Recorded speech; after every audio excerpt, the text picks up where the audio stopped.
Ulusvali Hamiyatdan Türkiye'de yaşayan dostumuz Ağanazar aşpezimiz bir maşina Yavar Hamiyat'ın şiiri bilir.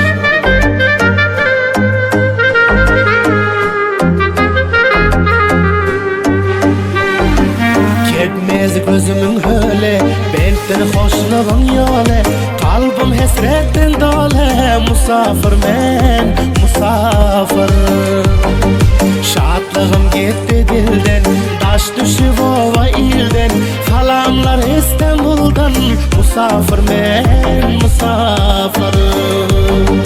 Bunda kalbim gülen yok, rahat tapıp olan yok, hiç kim derdim bilen yok, musafir men, musafir. Kalbi yana tutaşan, gurbat dağına bişen, gam diyarına düşen, musafir men, musafir.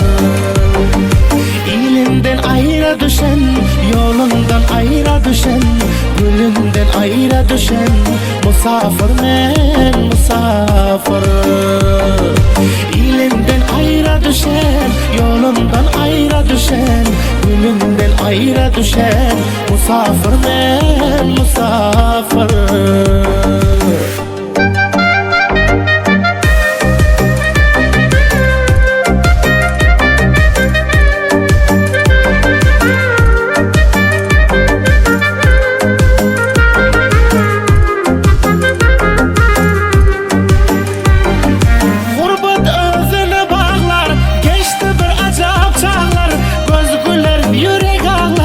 Musafir men, musafir.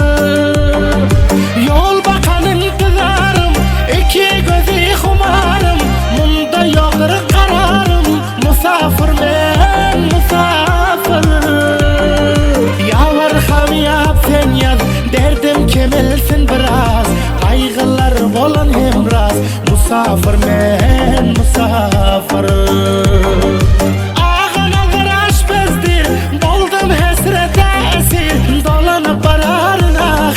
Musafir men, musafir. İlinden ayrı düşen, yolundan ayrı düşen, gülünden ayrı düşen, musafir men, musafir. İlinden ayrı düşen, yolundan ayrı düşen, gülünden ayrı düşen, musafir men, musafir.